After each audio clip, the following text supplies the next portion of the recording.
Team, quick disclaimer before we get to the actual introduction and the actual episode. I'll turn this one over to you, Alex. It's your storm.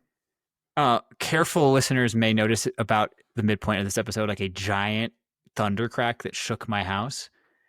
There is a pretty significant storm going on as we speak. It's chilled out a little bit at the moment, but multiple times while recording this episode, we had internet connection issues, and that's definitely on my end because of the storm. I saw some evacuation notices for just west of me for flash flood stuff. But yeah, big storm going on. I'm fine, but my internet is not. So if there's some like weird edit points as we go through the episode here, we did our best to try and make it look smooth. I'll be doing the editing later. But apologies on my end. There's just weather disrupting our internet here. We're still recording. We're recording through the storm. Rain or shine, guys. Rain or shine. Massimo's doesn't stop. And now for the actual introduction. Team, welcome to another week of the Mops and Mo's podcast. Alex, thank you for joining us.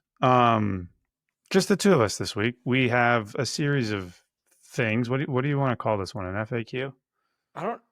Parts of it is FAQ because people asked about things. Parts of it is just like hot topics. Updates. Topics. Break news things. Smorgasbord. It's a smorgasbord. Now that I look at it, only a couple of these are like questions people submitted. Only like 3 of them.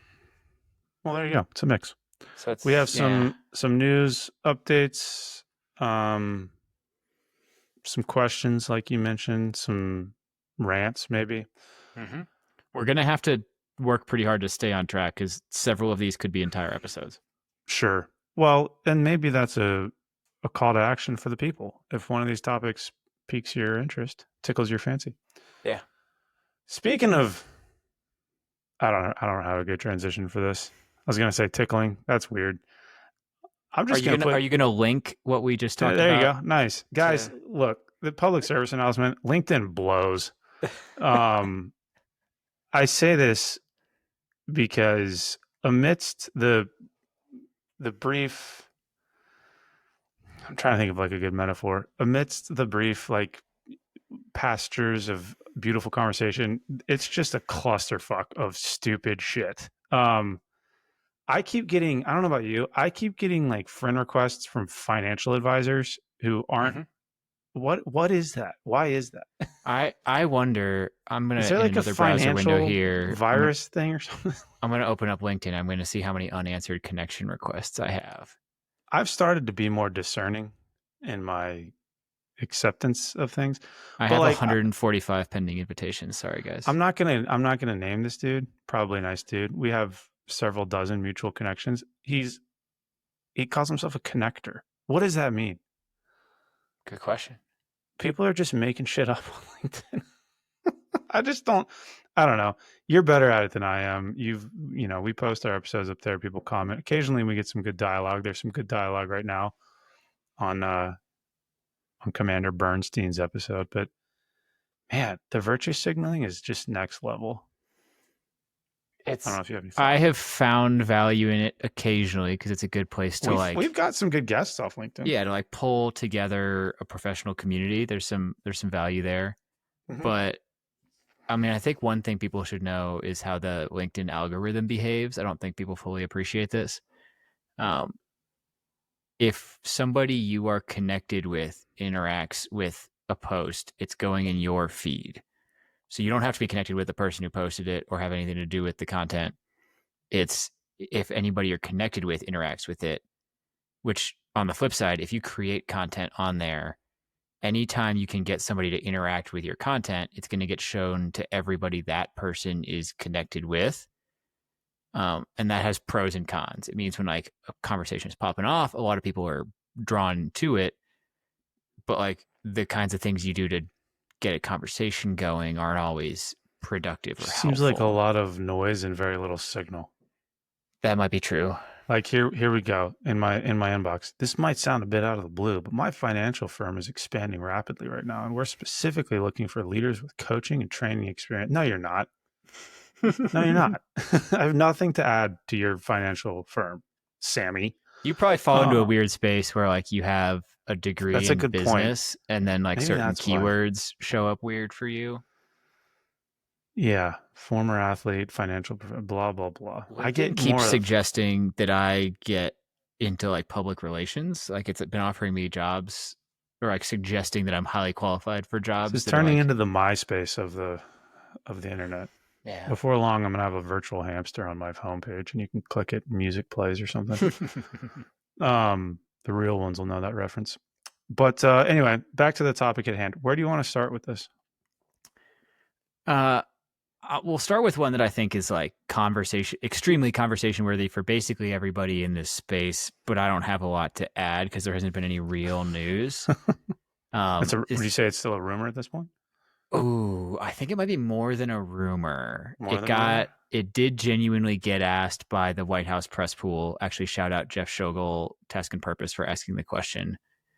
And and DoD has acknowledged that there is work going on towards it, but they haven't made any decisions. I should probably stop alluding to it and just say what the hell we're talking about. Yeah, that's a good Uh, point. there is discussion out there about a joint fitness test, a DoD level fitness test that it would apply to all the branches. Um, what would it look like? Like through the grapevine, I keep hearing push-ups, plank, 2 mile run, kind of a Jesus. modified APFT.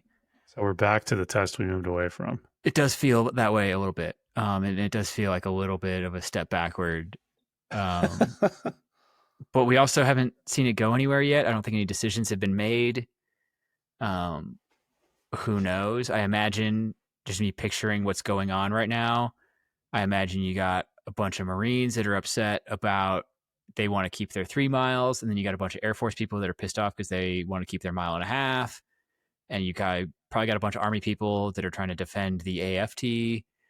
Would the And other to be tests clear, go away? so great question. Heard different things. Don't know. Again, no decisions have been made. No announcements have been made. Everybody, this is all rumint and postulating and people hearing from their buddy wherever. Um, I have heard one version where you would take your services test in one part of the year and then the joint fitness test in the other part of the year to take 2 total tests per year. What is the point of that? I've heard other stuff where like some services just want to align to the joint fitness test and forget about what they had before, so they would go away. Hard to say. Who knows? I don't know. I think that's a dumb idea. Well, let me back up. That's not a dumb idea. The test you proposed, that they're proposing, that makes no sense. Mm.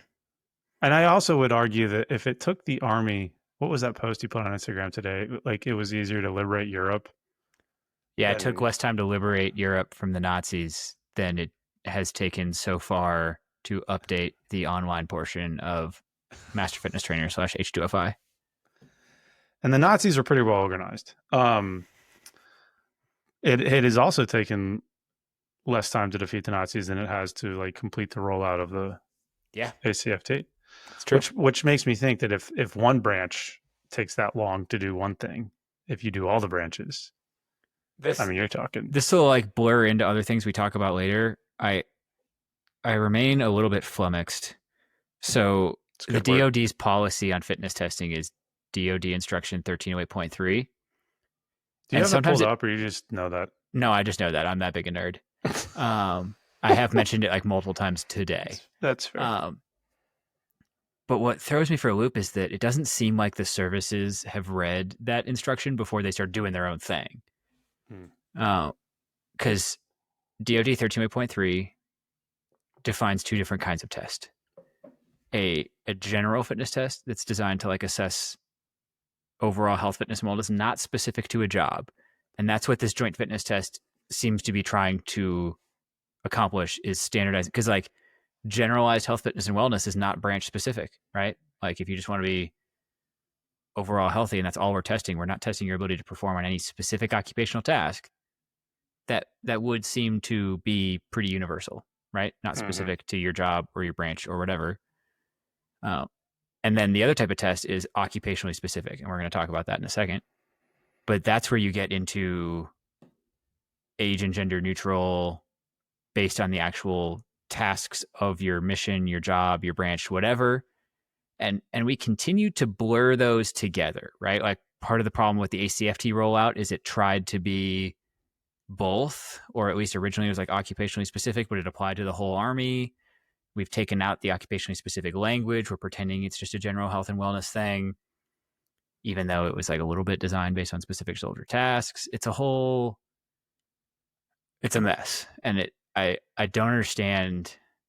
I know fitness is like political because everybody has their own opinion about how fitness should look. It does feel a little bit like this joint fitness test is coming from like people who used to take APFTs years and years ago, and like it Uh-huh. was better in my day, so like we should do it that way. Um, I don't know. It seems weird. I think you could probably get away with like an ascensions test, like an entry test that's the same across all the branches, but then you got to diversify at some point, I would think. You have to raise the bar somewhere. I And then think if we were looking at the DoD and like following that policy, or we update the policy, right? Like DoD could update that policy and change things. But if we're following that policy, they would say the way like the place you raise the bar is on the occupationally specific stuff. And I think there is like a lot of our yeah. audience is Army. I think there's an argument to be made that the occupation of soldier, like all soldiers, have some occupationally specific soldier tasks that they need to be able to do that justify something like an AFT or an ACFT. That's fine. Put it in the occupationally specific column. So you would do both. I don't think it's the worst idea. I would do both, like in ascensions, and then but doing them You both in keep the saying same year. ascensions. Do you mean accessions? Accessions, sorry. Yeah, it's an A word. Um, but what you were saying about doing it twice, like one once a year and the other one, like that just seems redundant. I do like the Marine Corps Like does that, right? With if their you can PFT and pass their the CFT. I yeah, but those are both challenging in two different ways. Sure. Like I've taken those tests. Those are sort of two very different tests. If you're Well, doing an here's what I don't AFT, like. I don't like that they like the Marine Corps openly talks about it's either PFT season or it's CFT season. We change the way we're training depending on which season it is. That tells me like the tail's wagging the dog, right? The fitness assessment should just be like measuring how effective the training you're doing is, not driving the training.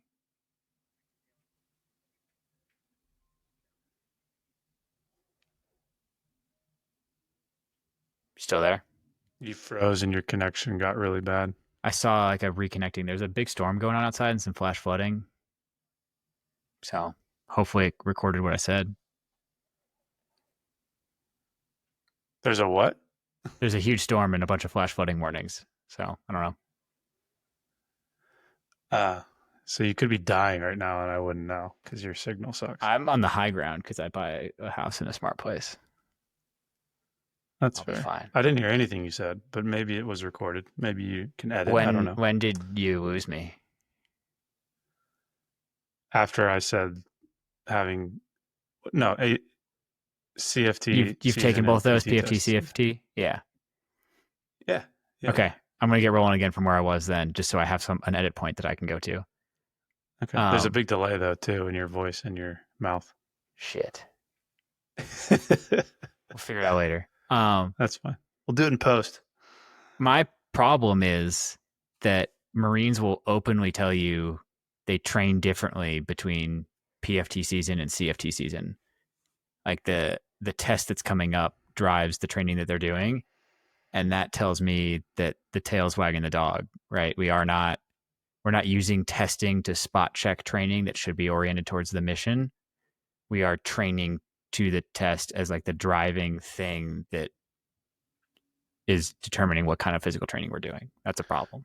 Do we know? I don't. I should know this, but what's the justification for their two tests? The Marine Corps. I don't know. Probably just because they're following the DoD. Like they're actually doing the thing the policy said to do. That seems very un-Marine like that they'd be following instructions. I mean, shout out to the Marines, but yeah, because like I've taken both of those. One feels very PT testy, and the other one, the CFT, feels very like tactical. I guess. I mean, Sure. mostly because there's an ammo can. I don't love the movement standard on the ammo can press. It's dumb. You look obnoxious. You Yeah. just you like humping the thing. Yeah. It's absurd. But I like the 800-meter run. component. Okay. I mean, I don't like doing it, but it's a cool concept. Anyway, I think my position on the joint fitness test would be have an entry test across all the branches to say this is what it takes to, like, I don't know, Yeah. serve in the Join the military. military. Yeah. Sure. And then have branch specific ones, which is what we kind of already have. I think if you get down to the level of the MOS, I mean, you're just going to end up with an absurd number of tests. I could see it very quickly spiraling, I guess is what I'm saying. But I would argue against what I think you proposed, which was water down all these tests and effectively go back to the APFD, because it's like, what are we doing? Does That's feel like a step absurd. backward. Yeah, that's stupid. So yeah, I don't know. You want to close the book on that one, or you have anything else? Well, our next topic is almost a subtopic of this. Go for it. I don't know if I have a lot to say on this one other than like the next topic is the Air Force's fitness test. And I'm a recent new subscriber to the Air Force subreddit. And so I've been seeing airmen talking about the whole fitness thing. What is the new test? Well, for people not in the know, there has been no official announcement. They got like really close to an announcement a couple weeks ago, and then they pulled it back and they said we got to work on some stuff before we announce it. But the main rumor driving everything. Oh, there's really two substantial changes. There's other stuff that's out there that people are talking about, but there's two substantial things that seem to be coming in the next couple weeks. By the time you're listening to this episode, it may be official. Who knows? Because senior leaders in the Air Force are like openly saying this is coming. One is switching from a 1.5 mile to a 2 mile run. Hell yeah. And the other is currently, if you score over a 90, you only have to test once a year. And they're saying that regardless of your score, you're going to test twice a year. And these are like traumatic changes for the people, at least on the Air Force Reddit. I'm just hearing what people are saying, and people are upset. I mean, so having worked on an Air Force base for a long time, you had to have an ambulance present before you could even do a PT test. So I have seen airmen drop. Granted, we were in the desert and, whatever, but To keep it real, like I love shit talking as an Army guy talking about the Air Force, but the whole time I was at Fort Carson, I heard sirens every single morning during PT. Yeah, no, this sounds bad. I didn't know this guy, but like, I remember a senior NCO like straight up died during the PT test, which obviously probably some other factors, but whatever. My most vivid memory is a guy from our brigade S1 shop who kept on taking pre-workout and passing out during ruck marches. It's fun. It's an interesting strategy. Adding 0.5 mile to the run, I could get behind, because you're just sort of elevating the standard. The making people take it twice, that's interesting, because if you can pass it, fitness shouldn't really be an issue for you, so you should be fine taking it twice a year. I think that would be true if people in the Air Force were at the same level of fitness at any given point in the year. Sure. I think they train up for a few weeks, take their PFA, and then go back to not exercising. I think it's fairly typical of large portions of the force. Sure. So then if this catches those fuckers, then go for it. To be fair, I've also seen the exact same behavior amongst everywhere. Army people on staff at like higher headquarters. Yeah. Yeah. I don't see a downside to that. I mean, I'll throw one out. This is a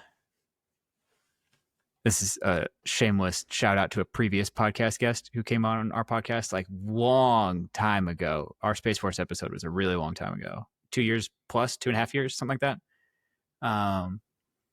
And episodic fitness testing leads to episodic fitness behaviors, where, especially in the Air Force, where you like know exactly when it's going to be because it's in your birth month.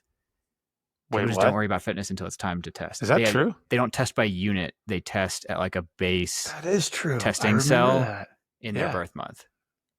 I remember that. What a weird. Here's one for you. Rank the branches in terms of most to least fit. I mean, Marine Corps most fit.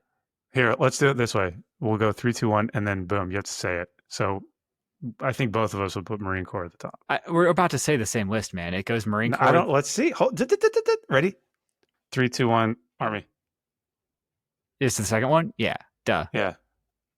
3, 2, 1. Navy.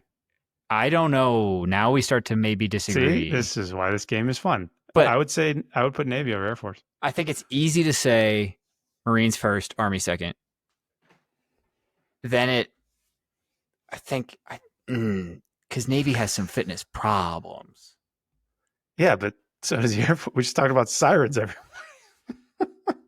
I think they might be tied for last. I don't know, man. Would you put the Coast Guard I don't know somewhere? anything But about the Coast Guard. They're not even really in the DoD. I don't really know much about the Coast Guard either. What about Space Force? What about I the guess if we're Guardians? treating Marines separately, we got to treat Air Space Force separately. Uh huh. I think it, as of now, I don't think there's a distinct difference between Space Force and Air Force in terms of fitness. I get So exposed to both at did my we day job. decide to put? I think Did there's. we decide to put Navy above I don't think we decided Air anything, but Force? if I had to draw like a tier ranking, there'd be a top tier where the Marines are, there'd be a second tier where the Army is, and then there'd be like a third tier occupied somewhat equally by Space Force, Air Force, and Navy. I don't really know. I don't know how to differentiate them. That was such a cop out. Sorry. No, it's well played. Sorry for anybody who just made mad.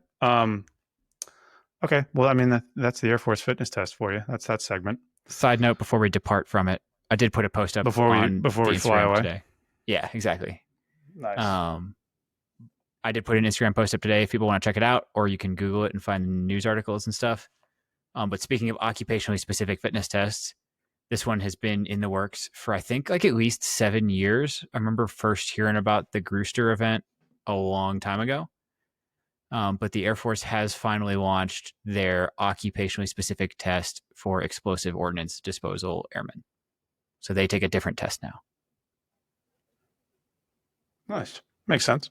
Yeah, it's an interesting one. Early development documents had a ton of events. It had like grip strength dynamometer, it had pull ups, it had a farmer's carry, it had a ton of stuff. But what they Mm-hmm. settled on, simplified current version that was officially announced, is a 1,000 meter row. And interestingly, shout out to Air Force, the damper setting guidelines are based on drag factor, which is the way it should be if you know anything about rowing. Nice. So that's Some pretty good smart. stuff. Now, how long will it take them all to like figure out how to get to the drag factor window on the rower and do all that stuff? Who knows? But that's smart. I like it. And then there's a 5 rep max deadlift. There is a ball throw, but it's a multi-event ball throw. So you throw it backwards, you throw it sideways, and you throw it. They call it a log throw, like a granny style toss, and your score is the sum of those three. And then there is the kind of main event of this whole show, and I will do my best to like explain this event in a concise way because it's sort of complicated. It's called the Grooster. Equipment required is a 30-pound vest that you're wearing and then a 50-pound sandbag. The course is 15 meters, so a lap is 30 meters. You go out and back, and you have to do 5 repetitions, but a repetition is more complicated than it sounds. You lay down on top of the sandbag, do a 360 log roll with the sandbag, pick up the sandbag, run the 15 meters, drop, do the same roll, and then come back. And then you do the same thing, but without the sandbag, where you drop, hand release, run down without the sandbag, drop, hand release, run back without the sandbag. That's one round, and you do that 5 times. That's intense. It's a lot. I think it's pretty cool. I have not personally tried it. I want to. I've already told like the guy who coaches the EOD dudes on the base I work at now that I would love to try it with them when there's a chance. The event is really cool. What I have heard is that like across the board on this test, the passing standards are pretty obnoxiously easy. So it's not about passing; it's about like how well can you perform. Kind of similar to the way the ACFT was structured, where passing is really easy but maxing is hard. So we'll see. I'll give it a try. I'll let people know once I've done it. I'm trying to figure out Grooster. What is Grooster? Brewster. It's I think the guy's name was Master Sergeant Matt Gruce, and it's named after him because he helped develop it. He's retired now though. Interesting. That's pretty cool. team, this episode of Mops and Mo's is brought to you by Train Heroic. Train Heroic is a reliable, well-designed platform for programming, tracking, and communicating with athletes. If you've been with us for any length of time, you will know that Train Heroic is the platform that we use to power our own training, long and strong, which you can find at our website, mopsandmos.com. If you're looking for a solid platform to support your own coaching, whether it's your full-time role or a side hustle, Train Heroic is definitely worth checking out. You can use the link in any of our show notes, you can find it in our newsletter, or you can head to our website, mopsandmos.com/training to get your first week for free.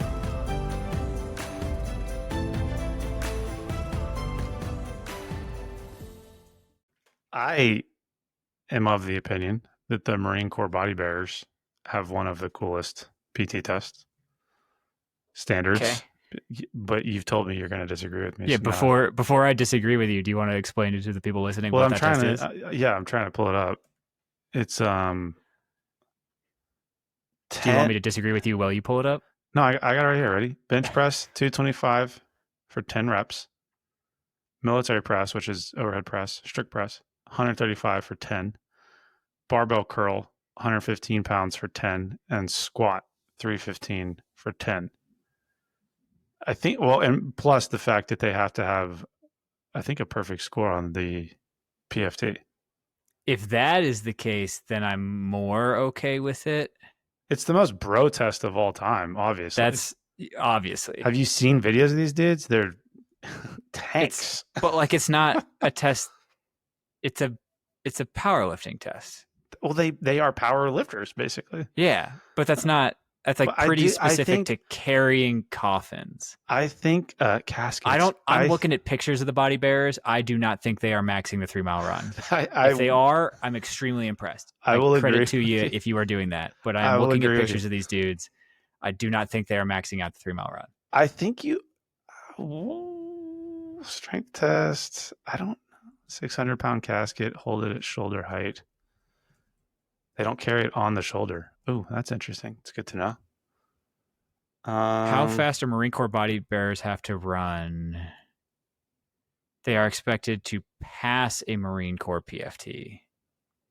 The minimum time for this run is 28 minutes for men. So that's like a 9:20 There's only pace. There's only 6 of them carrying the casket, 3 per side. 600-pound casket that does not rest on their shoulder. They're holding it, and they're not allowed to breathe through their mouth during the funeral procession. Sure. I mean, that's pretty. Hey, shout out body. If there's any body bearers, it'd be fun to talk to. I think it'd be a fun conversation. I would love to have like a candid conversation about like, how's your cardio, bro? Yeah.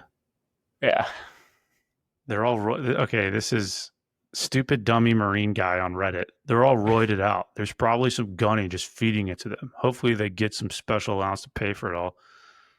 That and all the legal fees that come with being 250, 275 pounds of roids. Wow. Talk about a rabbit hole we've just gone down. I've just met stupid dummy Marine guy on Reddit. Okay. Anyway.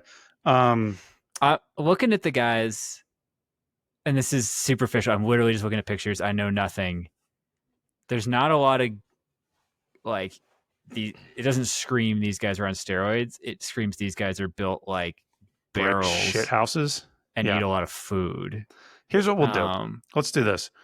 Let's do another call to action. I don't know why that's my thing tonight. Either on the Discord or on the socials. Shoot us the hardest PT test you've heard of, but you have to also support it with like a link showing the test. I'd be curious what people come up with. I will throw one out.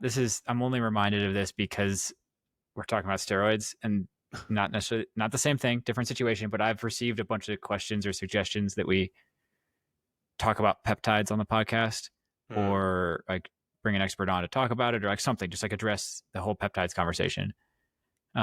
I do not have it on like the plan to talk about for this episode for a pretty specific reason. And that is because I don't know enough to have an opinion. Me neither. I will say though, from like an initial look at the space and like trying to read reputable sources, I get the impression that just saying peptides is like a term so broad as to be kind of useless. Like I get it. People are talking about specific peptides, BPC, 150, whatever. I get it. Like that's what people are talking about.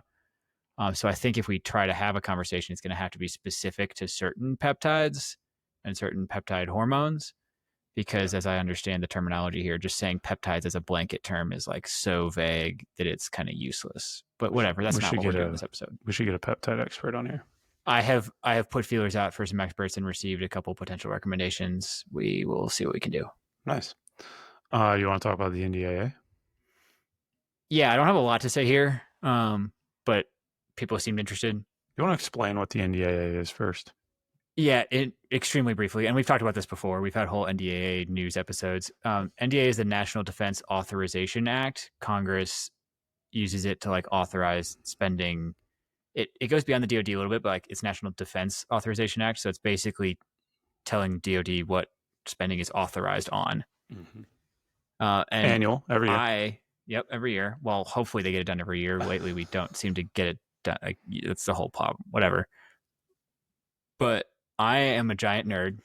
So every time they start releasing committee drafts of the NDAA, I pull them up, scroll through, read the summary, Control F for a bunch of human performance terms, try to figure out what they're talking about.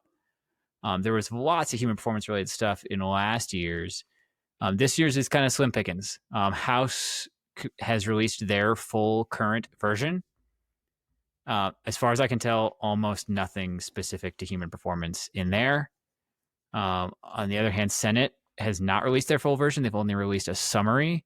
And interestingly, that has specific line items for human performance data systems and human performance technologies. Both of those relatively broad, very interesting to certain people. We'll see what they mean, but they have not released their full version yet. So like as this thing evolves, as this bill becomes a law, we will be staying tuned to see what specific human performance technologies they're interested in. Yeah, it seems incredibly vague. I'm also curious how the Senate would define human performance. Yeah, that will be interesting to find out. I'll also say that when things appear in one version and not the other version, odds are pretty high that they will disappear during the reconciliation process, like as they try to make one bill. Which doesn't mean it's not getting funded. No, it could still be there. Also, I've found it interesting. I've been around this space long enough to find this out. They also release reports on the NDAA, like each of the committees, once the NDAA is like off doing its thing, they also release their report on the NDAA, which is not a law. It's just a thing where they talk about it. But welcome to the federal government. Mm-hmm. If they say things in the report on the NDAA, the DoD interprets those things as additional guidance and runs and goes and does them. It doesn't authorize funds, but it does get people to move real fast and answer questions for Congress. So we'll see. It's provocative. Gets people going. It does get the people going. Here's a fun one. Let's talk about athletic trainer contract updates. Yeah, people saw big news. Some posts from me, speaking of LinkedIn from earlier. Yeah, we talked about it on LinkedIn a little bit. Mm-hmm. The latest, as I understand it, is that the statement that was put out that like athletic trainers would be gone from H2F at the end of this year has been rescinded. Adjusted. Yeah. So like as I understand the way ahead, the teams that already have athletic trainers will keep them. Keep them. Yep. The teams that are currently standing up and scheduled to stand up in future years won't get them. They'll get more strength coaches. I think there's still more to this. I think conversations are probably happening at high levels that I'm not privy to about like how DHA handles athletic trainers, whether they'll credential them, all sorts of things. So I think like a small battle was won, but the war is still going. Mm-hmm. And I'll also point out something I didn't realize at first until it was mentioned to me in the DMs. I don't know if you could hear that. Was that massive thunder? That was a massive thunderclap. Wow. For listeners, there's like a huge storm going on, and we had to like disconnect the recording and reconnect it because the internet went out for a second, and we'll see how this goes. Yeah, like 5 miles away, there's like huge flash flood warnings, but I'm okay. The place in the Army, so like recapping, I got some messages about this because I didn't realize it at first, and I was like kind of celebrating the victory of like keeping athletic trainers in the teams that already have them. The place in the Army where athletic trainers have been for a long time prior to H2F is initial entry training. And I'll tell you, there are some very concerned PAs in the initial entry training environment that don't know how they could possibly meet the needs of a basic training battalion without athletic trainers. And so the places in basic training that received H2F in previous years and absorbed the ATs, they will keep them. The places in basic training that have not yet received H2F teams will lose their athletic trainers at the end of this year, even though those athletic trainers predated H2F and have been there for like a decade. And maybe I'll remember to throw it in the show notes. I don't know, but there was like an article just a few months ago from a basic training battalion commander talking about how crucial the ATs are to like keeping trainees in training. We should get them on. Yeah, I've been thinking we should get him on. I don't know if somebody who's like a current or very recent battalion commander who's probably trying to be a brigade commander is willing to throw down on that one, but we if can he's try. going to write about it, he'd probably talk about it. Well, he wrote about it before the announcement came out, so it's awkward. Let's ruminate on this. Okay, first of all, we know people who are working behind the scenes to remedy this. I don't want to put any of them on blast. Maybe this is directed more towards DHA. This is dumb as hell because you're going to end up in a situation where like a percentage of the Army has this fantastic musculoskeletal resource and then a percentage doesn't. So you've got haves and have not. So my only thought, my guess would be, were I a betting man, that this is some sort of long-term play to show proof of concept for the ATs, which is a little bit of a double-edged sword because on the one hand, you could be kind of hedging your bets to say, hey, the folks that have ATs are going to have a clear and obvious advantage when it comes to return to duty and deployability and readiness and yada, yada, yada. But you run the risk of like the non-resourced, the non-AT resourced organizations being able to scrape by to some like level of acceptance for some higher being. And then ATs do go away at some point in the future. It's just absurd to me. Like I can no longer buy the argument that this is some sort of like DHA can't handle it because they can clearly handle it because we still have ATs. So there's a system in place to support the ones that we're keeping. Why can't we just map that over? It's not a price thing. It's not a cost thing. But I mean, we talked about this with Kevin Bernstein. Like the Navy has figured this out. What are we doing? Why don't we just copy what the Navy's doing? I would not say that. Figured it out better. I think they are still in like the stand-up phase of trying to get the first training wing worth of an actual human performance program. Like, yes, I'm saying they have athletic like isolated trainers locations with like supervision and physicians. Yes, they have figured out sports medicine oversight of athletic trainers. Yes, that part, exactly. Yes, right. I just don't understand. I'll also say the thing that grinds my gears the most about this whole thing is that we keep hearing from senior leaders that H2F has worked so well that we need to expand it to as much of the Army as possible, as fast as possible, active, reserve, guard, brigade combat teams, non-traditional units, everywhere. And yet at the same time, we keep chipping away at the H2F that we have. I don't know. That's frustrating to me. It seems like we're talking out both sides of our mouth. Do you think it's one of those where you keep chipping away and you sort of find the tipping point and then you reverse course slightly to kind of hover at the bare minimum? So I had this conversation at work about a completely unrelated topic earlier. In the way the military operates, there's always a pressure of do more with less, especially in a world where you like own people 24/7 and can just keep giving them orders. And so we routinely see that, like, one, the reward for good work is more work, right? Like, oh, you guys were able to do that. That means you should be able to do more.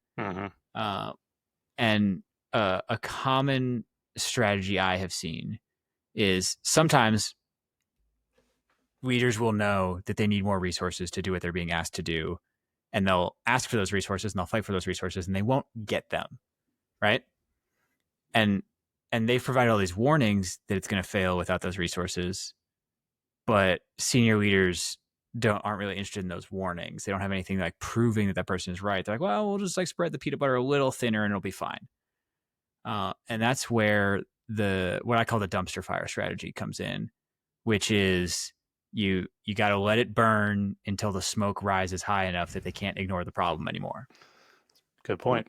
It's not my favorite strategy. I wish we could handle these problems proactively, but we're not always very proactive. I don't know. I mean, I've said this a million times. I just get annoyed, and maybe I'm an idealist, but you mentioned kind of talking out of two sides of your mouth. It's like such a clear and obvious people first investment that would just But go. remember, we killed people first a long time ago. I know, but you have to imagine that even though it's not the catchphrase du jour, it still matters. Hopefully, Sure. so I don't know. I guess where I fall on this as somebody who works with these people every day, like it is a win in some sense. I think it has always been absurd to me that we're equating strength coaches to athletic trainers. Those are very different assets, and they are equally, or not equally, but they are both very valuable in their own way. But I wouldn't necessarily consider them interchangeable. But definitely not Um, interchangeable. right. So it's a win. It's a short-term win. I'm curious to see what the long-term play is here. I cannot imagine that 5 years from now we will still have athletic training resource brigades and non-athletic. That's just weird. That's Yeah, bizarre that'd be to a me. problem. Now, I've heard people say that like it's creating a great scenario for an observational study where you've got like a different dose in different units and you can compare. I'm going to call bullshit That's on it. that. It was never, H2F yeah. H2F was a great observation because we had brigades within the same corps that had H2F and that didn't, and we showed that H2F works. Like we know So it works. here's a problem, and like Andrew Thompson knows he's invited on this podcast. What Andrew will tell you is, and I agree with him here, we do not have dose response data. We don't know which parts of H2F worked. We don't know how many of each profession is the appropriate mix. We don't know what the appropriate soldier to provider ratio is, soldier to coach ratio is. I think we don't know. We know that like H2F works, right? And I can maybe link to some of that, or we'll just save that for a real data episode because we got a lot of topics to get through. Um, there's we don't have good info on like I said, the dose response, the like which professions add how much value, which professions together add how much value, how many of each profession. Yeah. Sorry, I'm For those of distracting you. you I'm trying to watching refocus. There we the go. video, I'm trying to yeah, refocus my camera. this is a brief aside. We're just going to bring conversations that happen off air on air for a second. Drew's backdrop sucks. You'll notice it's like a guest bedroom at his It house. is my guest bedroom. And you'll notice specifically Very deep. that it has a lot of depth behind him. Depth of field. Walls at different distances, pieces of furniture doing like high dynamic range stuff. I'm And challenging sometimes his this camera I'm stretching it can't to its figure limits. out where to focus. Well, team, here's what's going on. Would it be as simple as him pivoting the table he's sitting at 90 degrees and he could have solved this problem ages ago? Yes, that would have done it. It wouldn't work with the layout of my room. I have been in that room. He has been in my guest room. I am in the process of putting together a backdrop. So he's working on it. This will be fixed. More but to if follow. People listening to just the audio won't even understand what we're talking about. But during that last portion while I was talking, Drew is like waving his hand and moving. There's his all these torso, little trying tricks. to get it I put my finger in front of the camera. It's this is just how the sausage is made, team. What were we talking about? We were talking about ATs and H2F. I think we were wrapping up that topic. I am realizing. Do we want to know which what's the end state there? Like, do you just figure out the optimized staff? Yeah, people at a high level certainly want to know what an optimized staff is. But it'd be brigade dependent, I would think. I think so. I think that is correct. So what are you gonna do about that? Nerdy shout out. I'm gonna throw this out there. Community-based blueprinting is a system offered by the Consortium for Health and Military Performance, the DoD Center of Excellence on Human Performance. It's where they go in and normally in previous iterations of community-based blueprinting, which I think they've only done in the Air Force, it's based on an MOS or a career field. I think they should take the community-based blueprinting process and apply it to combined units. Like like different brigade combat teams, different sustainment brigades, DIVARTIs, whatever. Because I think one thing is you need to like scale it to the size of the unit. That's important. But also, I think different types of units have different levels of need in, we'll call it domains of H2F, right? Like the level of cognitive to physical demand ratio, if we want to call it that, between an infantry brigade combat team and a military intelligence brigade is very different. So you might need a different structure of the team in different types of units. And I do not think we are even close to having that conversation in a productive way. I mean, you'd have to be changing contracts and updating position. Just there's layers to that. Mm-hmm. Yeah, that'd be hard. But you've added here a comment in the notes about the congressional amendment. Yeah, I forgot one thing on NDAA stuff. There was a quick clip that I think is worth highlighting, and I also think the two members of Congress that brought up this issue almost certainly only did because of work that has been done by friend of the pod, Rob Evans of Hots and Cots. Shout out, Rob. But they made a crazy proposal, and I know they're introducing amendments to the NDAA, so we'll see if those amendments get incorporated. As I mentioned earlier, the NDAA tells the DoD what they're authorized to spend funds on, and Congress authorizes funds for many things, but among them, barracks and childcare. And it's pretty routine that the DoD takes some of that money and spends it on totally unrelated things. Most recently, there's been a lot of taking barracks money and spending it on the border mission, which is not what it was authorized for. So the amendment that's been proposed is that if Congress authorizes money for barracks and childcare, that money has to be spent on barracks and childcare. Which should not it's a pretty crazy concept. Yeah. Should not be that insane. I mean, yeah. Do you think that passes? I don't know. I haven't even, it takes like a couple weeks before you see whether the amendments got introduced formally and how the votes went on the amendment and whether it got incorporated. We'll see. And I know that gets into like a pretty political area, which is like, how hard is it for the DoD or the branches to reallocate money situationally? Because we know this happens. Color of money changes on things. I don't know the rules that determine when and how that can be done. And I'm sure adding restrictions to it is something that some people will have big feelings about. I was going to say, like, what are the counter arguments here? No. That the services need flexibility is going to be their counter argument, but we'll find out. Yeah. I mean, flexibility is what got us here. So maybe you should tighten we gotta keep moving because we're running out of time and we have not even hit half the topics on the list. All right, carry on. Go. We're gonna start rolling fast through some stuff. I'm also gonna identify one here that's gonna get its whole own episode. Let's do that first. Which one? Folks have seen, if you're on the Instagram, I posted about some recently released research on what contributes to running injuries. Hot topic in the military because we have so many lower body overuse musculoskeletal injuries attributable to running.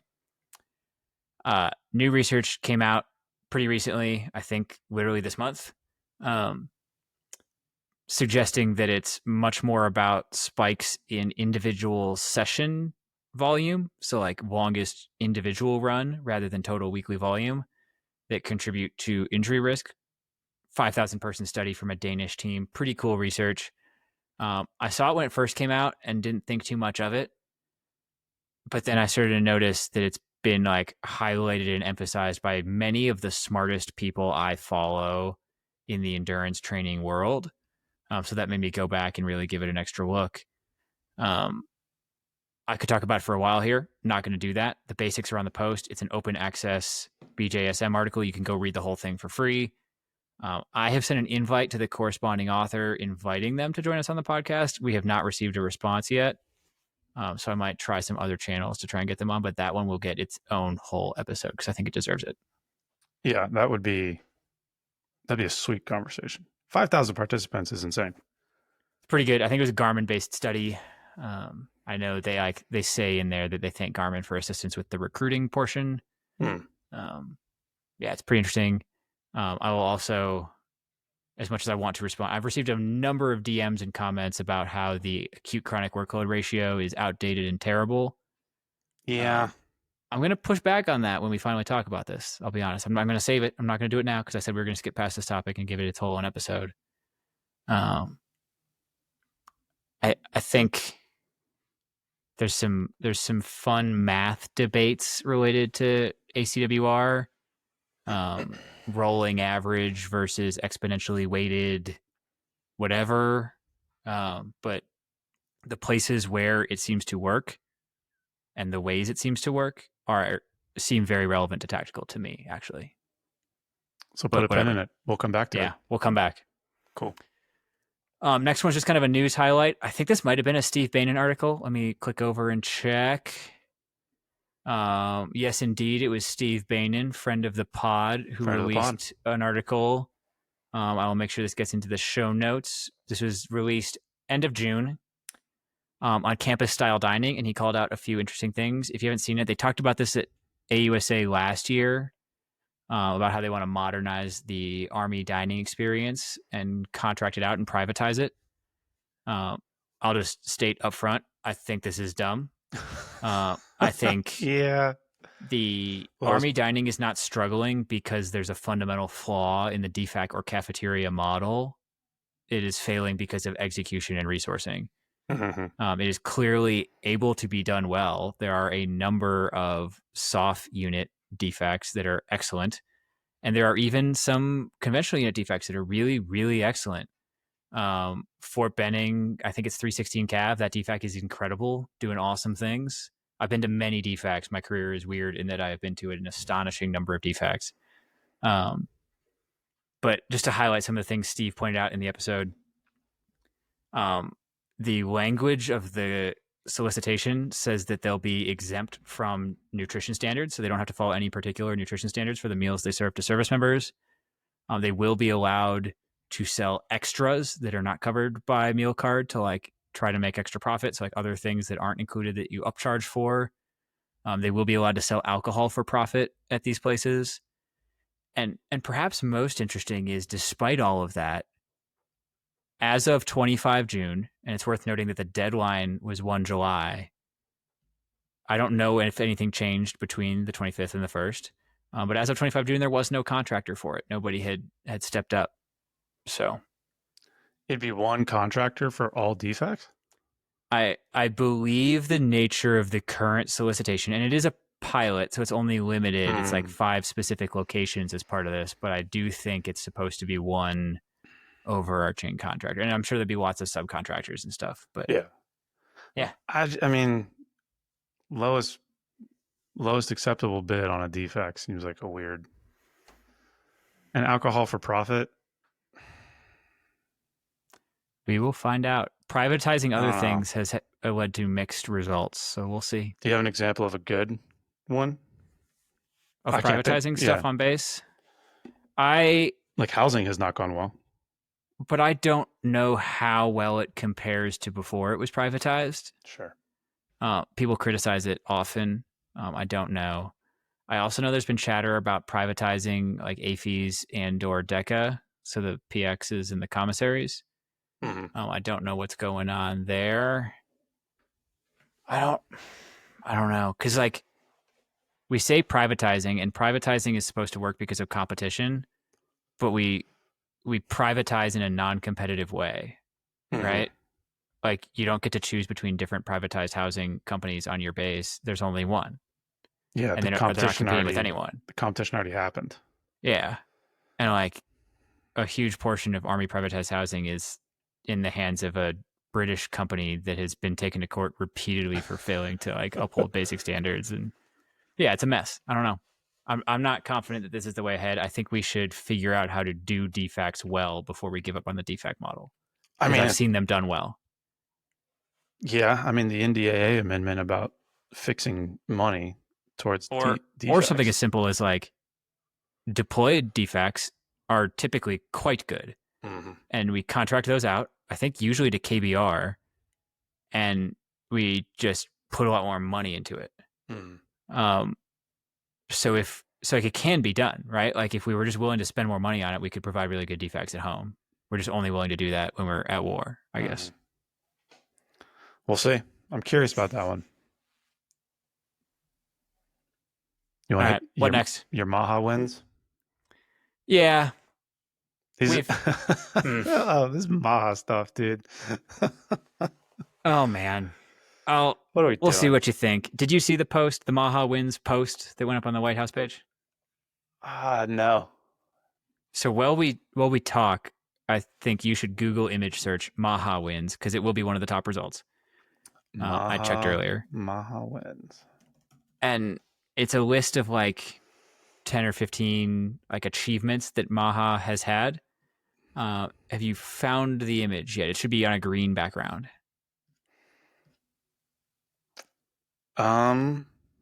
No. No, I googled this earlier. I'm on the hhs.gov website. Let me Get see. off that. Go Google image search. Literally Okay, here we go. Yep. MAHA wins. You got it? Yep. Okay, you're reading the list. Does anything Steak and stand out to shake. you? Yeah. Does anything stand out to you about the list? Um Here's a question for you.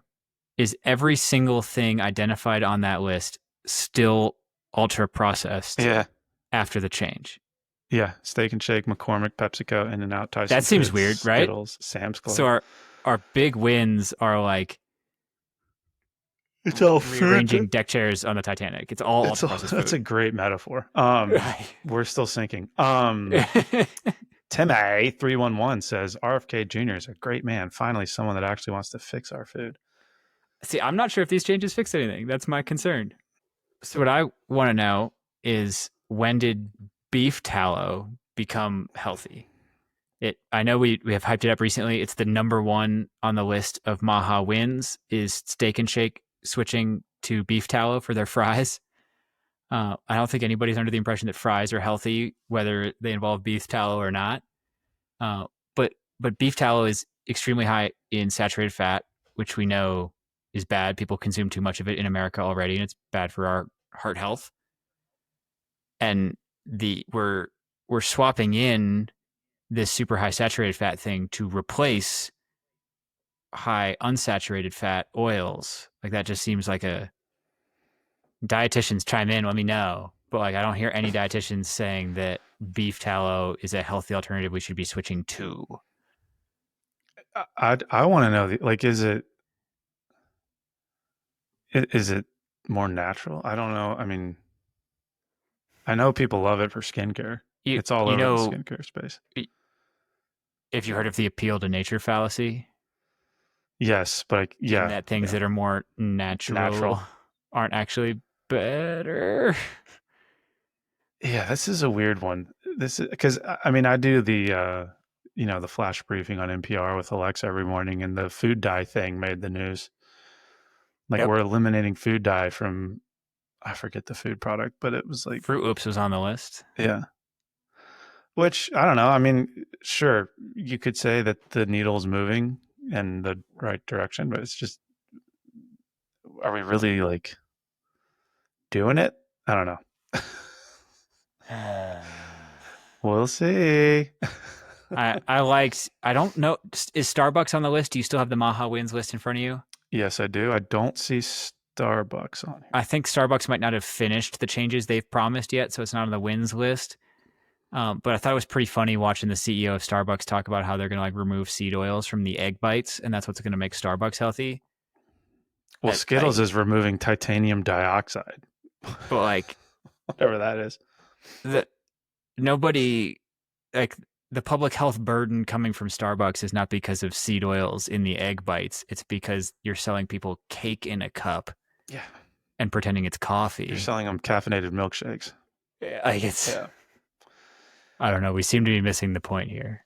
Yeah. No, you're right. I mean, we've had the Maha conversation. I think this is not surprising. And we had the salt, sugar, fat conversation, Mm-hmm. and I think like probably the most foundational takeaway I took from that is that the food industry, and particularly the processed food industry, is deeply aware of the idea of permission. Mm-hmm. Like people have concerns about these foods, and so the food manufacturers need to give them permission to feel good about those foods. So that's why you'll see candy wrappers that say fat free. Like no kidding, it's fat free, man. It's just sugar. but the idea of it being fat free makes you feel better about it. Oh yeah. Or we go through these cyclical phases where there's like a target additive or target substance that we need to eliminate. And as long as we eliminate that, we can leave all the other bad stuff in there. So right now, seed oils are like the thing, and food colorings are the thing. I'd be, I don't know.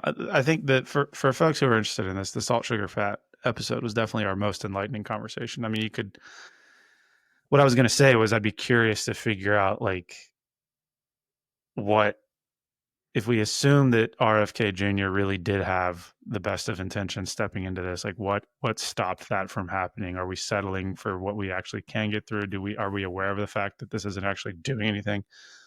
Um, I think the bigger takeaway is recognizing just how powerful the marketing Mm-hmm. forces are when it That's comes what I to think this we're sort of focused on thing. right now. Yeah, because like I said, with the Alexa, like, news thing, like you can market the hell out of this as a huge win. That's what they're doing. And a large chunk of people will think that this is a huge win. And because Skittles no longer contain titanium dioxide, they must be good for us and we're good to go. I don't know. I mean, that's a massive cultural shift. Mm-hmm. I don't think a single government department can change that, but hey, at least we have natural food coloring now. So, time for one more or what? I think I'll do the next two as like teasers almost, if that's fair. Sure. Um, People have asked us about neck training before. I have been meaning to do an Instagram post on neck training because it's not actually terribly complicated. So I'll take that as homework, is do a neck training Instagram post. Um, but I'll tell you, if you're on Discord, John has been doing an awesome job on the injury prevention channel, providing Mm-hmm. content for different common issues. And his most recent one was all about neck training. He and I had a little bit of a chat subsequent to that. I think neck training has been overhyped by some people trying to market either their special training program or some of the crazy devices, the iron neck, the various expensive pieces of equipment you can get for neck training. It is not a magical concussion prevention tool. I've seen studies that like every 1 pound increase in neck strength reduces your concussion risk by whatever percent. Those have been pretty well refuted at this point. What neck training is great for is if you have neck pain, if you are somebody who wears a helmet, or if you are rehabilitating after a TBI, great ways to use it for that. And it can be done with no equipment whatsoever. Mm-hmm. Something as simple as lying on, like, off the edge of a couch, off the edge of your bed, something like that, hanging your head over so it's unsupported and doing like each direction, sideways, forward, backward. Um, you can get a lot of it with things as simple as that. Yeah, if you want to see some cool neck training stuff, I mean, all the Formula One guys do They insane do some neck funky training, stuff, but even funky then, I, stuff. I remember posting about it a while ago. Who's the guy who wins all the Formula One stuff? Max Verstappen, historically, Max Verstappen. hmm. He posted some of his neck training, and he was doing, It's like a towel. yeah, like unweighted or towel resisted stuff in a chair. Like, Yep. yes, you can find videos of him doing it in like the super high end crazy machine that Red Bull has that does all the super cool stuff, but you can also find him just doing it in his hotel room. Well, and I So think the neck, and I'm a little bit out of my depth, but like there's a misconception around core training. Like the intent of core training is to resist movement. Same with neck. Like the goal is to basically have a strong enough neck to resist movement. I will say though, I'll having push done, back on that core thing, but whatever. that's fine. Having done some neck training, having a sore neck after doing neck training sucks.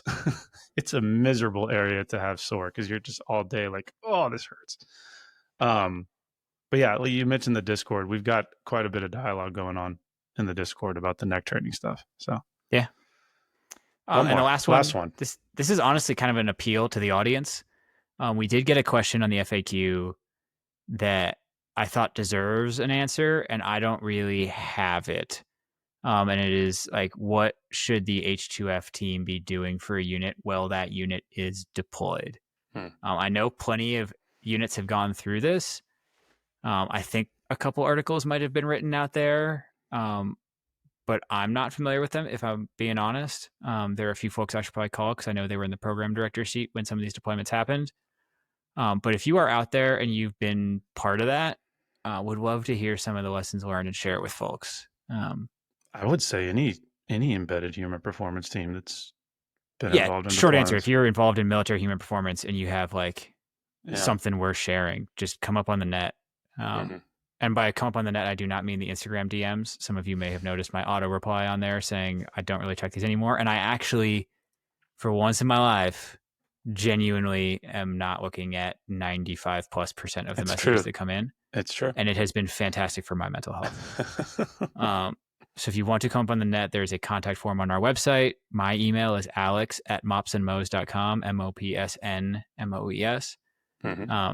There's lots of ways to contact us other than the DMs. I do see some DM. Like if a notification comes through that's like real compelling, I might check it out. But your odds are not great there. I'll be honest. Just email us. It's easier. We read all those. Yep. Awesome. Well, yeah, a bit of a smorgasbord, a dumping ground, so to speak, but a couple of cool updates. Any closing thoughts? My only closing thought is I hope the audio on this is decent. Mm-hmm. I know we disconnected a few times, and we're about to go record an intro that explains that there was a giant storm going on, and my internet kept disconnecting. So hopefully it's good. Hopefully we didn't just waste an hour chatting. Yeah, Not that I right. wouldn't love to have an hour-long conversation with you, but I hope you survive the storm. thanks. See you next week, team. Hey, Alex, let's cover our ass real quick. Oh, great idea, Drew. All right, guys. The views and opinions expressed in this program are those of the speakers and do not necessarily reflect the views or positions of any entities they represent. Thanks for tuning into this week's episode. Before you go, please rate and review the pod on the listening platform of your choice. You can also visit us on our website at www.mopsinmos.com. That's mops, the letter N, mos.com. You can check out the library of podcast episodes, our latest blog entries, any helpful resources, and also sign up for our newsletter. Drew nailed it. Just to underline a couple of things, the podcast entries have in-depth show notes on the website. So if you missed anything or you want to read any of the research we talk about, it is all there. You can, at the bottom of the website, sign up with your email and receive future updates from us. The blog posts go a little bit more in depth in kind of written form on a couple of topics we get questions about all the time. But most importantly, I just want to ask all you guys, our best way the word gets out is absolutely word of mouth. So tell your friends, tell the people you work with, anybody you think would find it useful. Thanks for spreading the word. If you have any questions or comments, feel free to shoot us an email at either Drew or Alex at mopsandmos.com. Or there's a contact form on the website. Thank you.